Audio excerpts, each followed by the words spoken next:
Yo, what's going on, everybody? AA Ryan here, and welcome back to PanNerdia, and welcome back to another Better Call Saul Season 5 breakdown. This week, episode 506, Wexler vs. Goodman. And man, oh man, does that title stand up, because this episode was crazy. It was fast-paced, it had montages, it put favorite characters up against each other, and it really showed promising story arcs for the others. And gives us some tidbits on where the end of the series could be heading and what they could possibly end up doing with season 6. But let's go ahead and start off with the beginning of the episode with a flashback. They do this every once in a while without flashback. So far, it's into one of our favorite characters' childhoods, and with this one, we went back with Kim Wexler as a little girl, as she was standing outside Red Cloud Junior High School waiting for her mother to come pick her up from cello practice. Real late, real cold out, there's snow on the ground. Her mom shows up all drunk and wasted, and Kim essentially just tells her, no, I'm walking home. And great casting too. I mean, the kid basically talked just like Kim. But we find out that, yeah, Kim's mom's an alcoholic. Kim doesn't want to listen to her.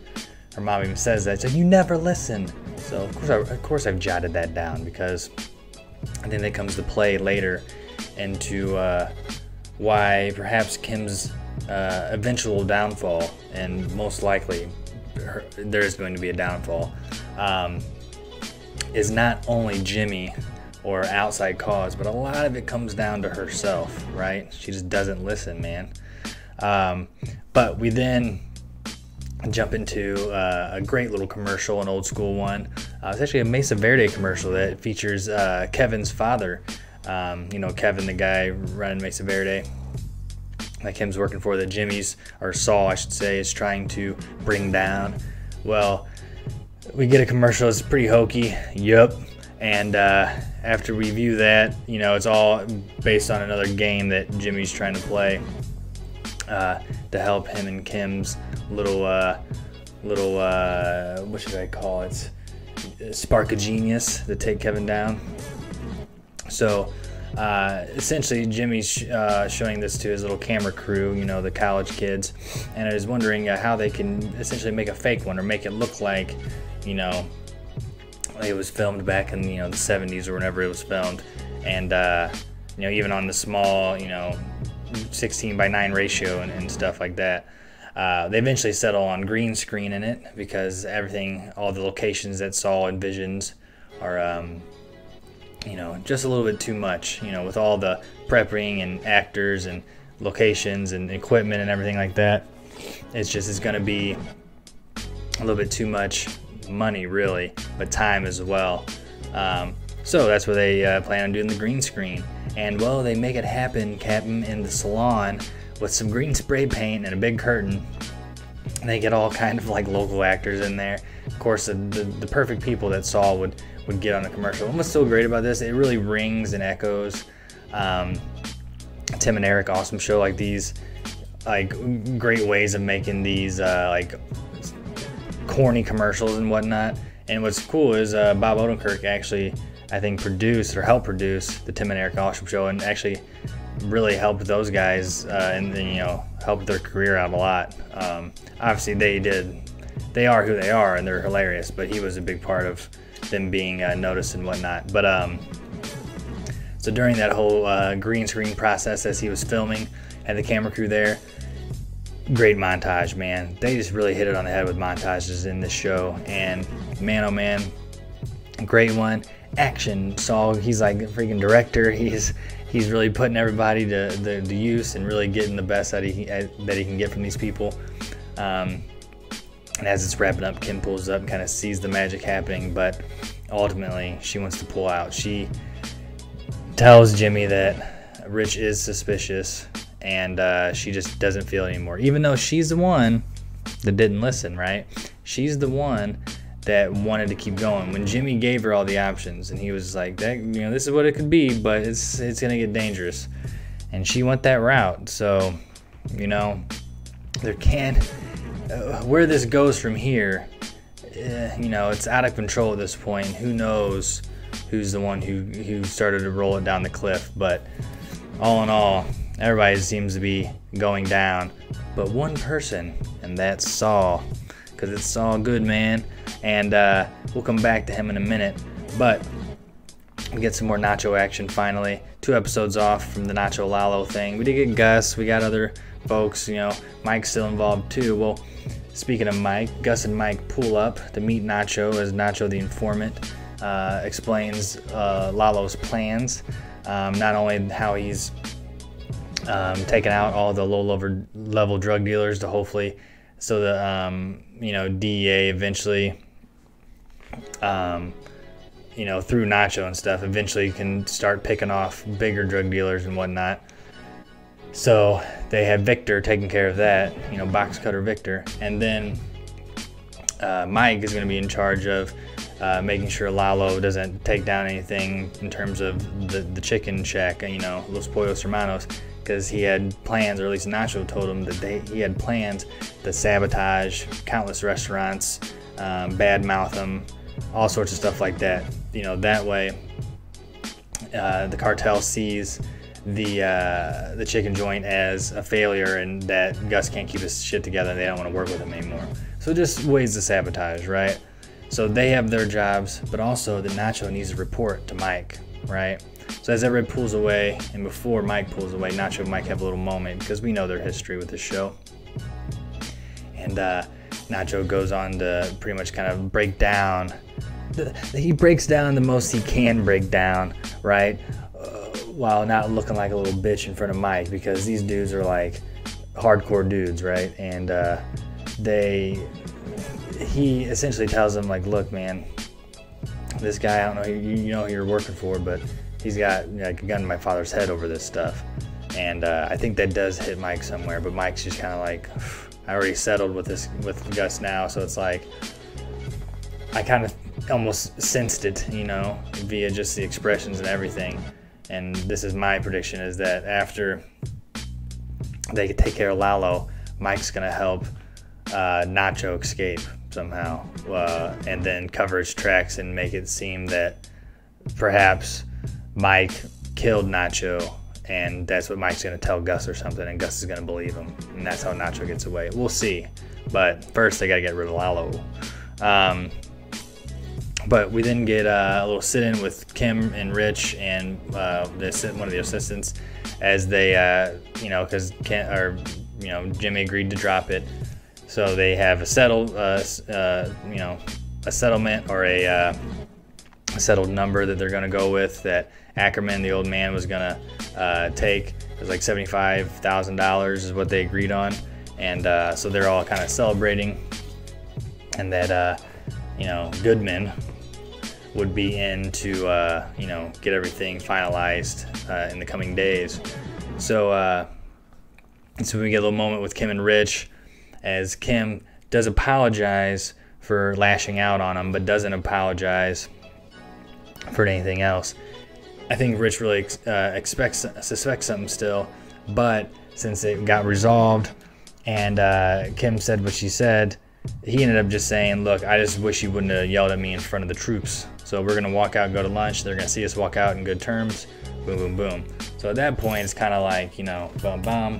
It's done with. I guess Rich really isn't suspecting anything anymore, or he's able to really turn a shoulder.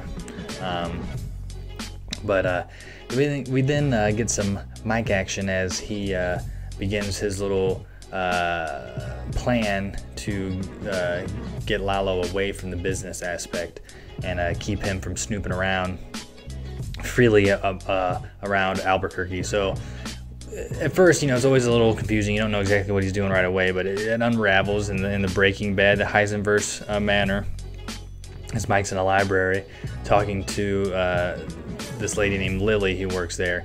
He's posing as a private investigator because Lily was there the day Lalo was at the you know, the loan place where they, you know, he went to go look for the German guy, Mike did, and then Lalo followed him, and there was the gentleman with the mustache inside that Lalo ended up sneaking through the ceiling for at the loan place. And well, if you guys remember, somebody actually knocked on the window at one point to try to get in because they had the close sign turned. And well, you know, Lalo just shoot her away and then proceeded to kill the guy behind the desk and burn the place down, which is like, Jesus Christ, man. But they just don't give an F, or they don't think they're gonna get caught. It's like so stupid.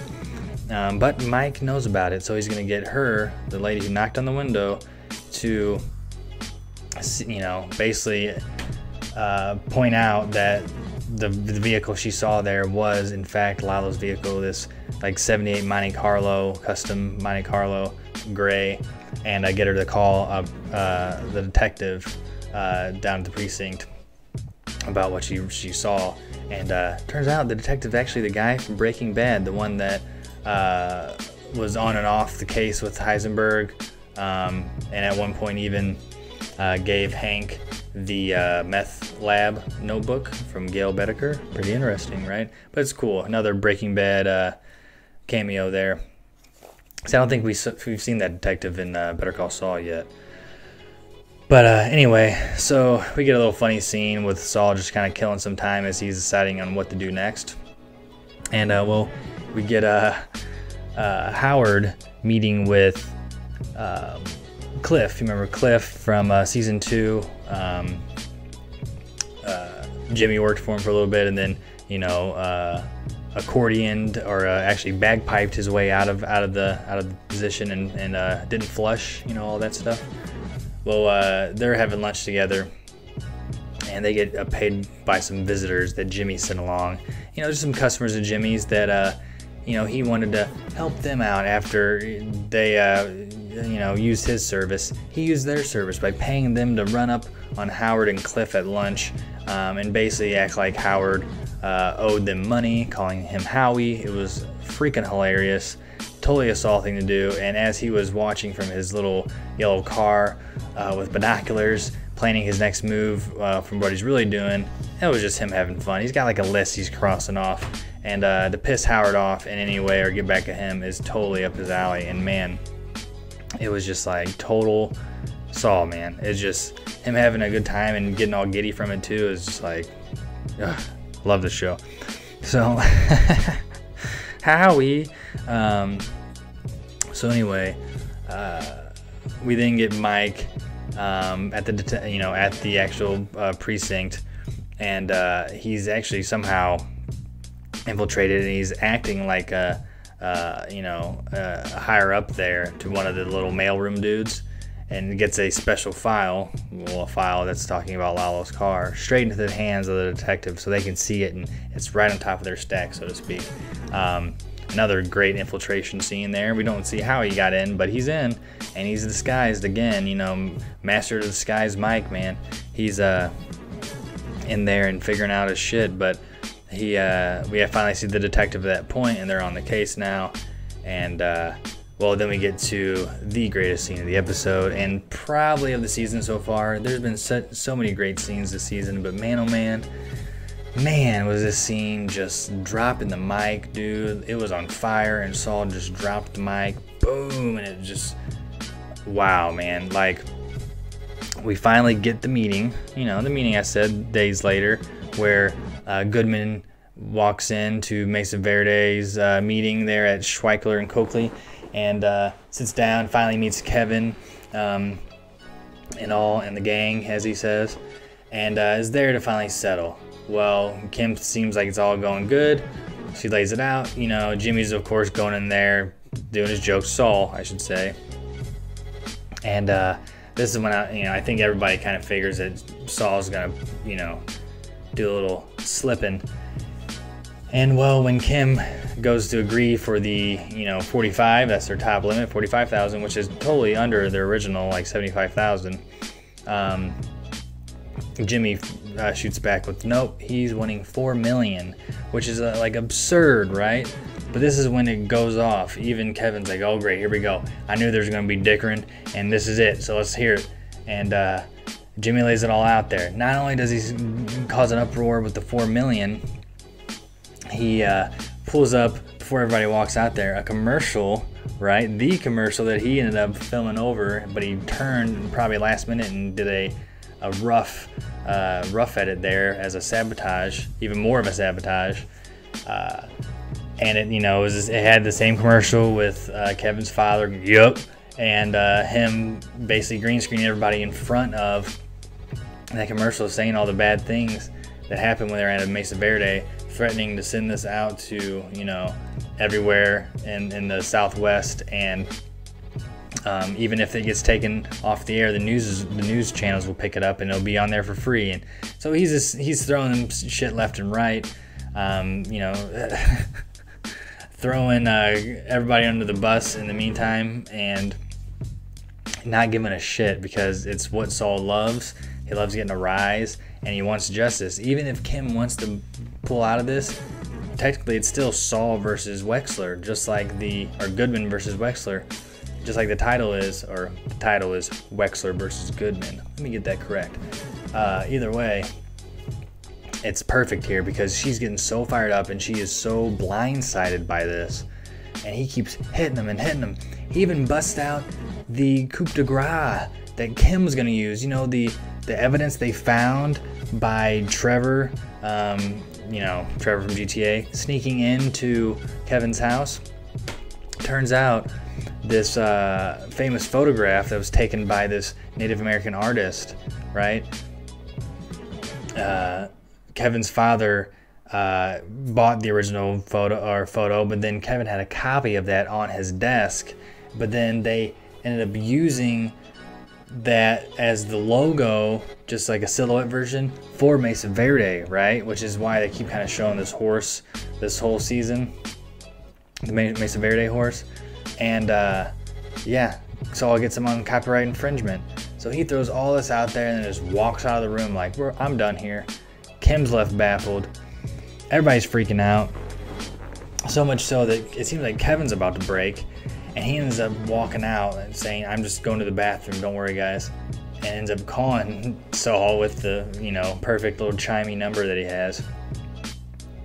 Like, where you at? Saul's waiting out in the garage like, come on sucker, I got you on the hook. And it's just like, tells him exactly what kind of world he really wants. Just close your eyes and imagine, Kevin. Can't you just imagine where all this turns out the way it needs to?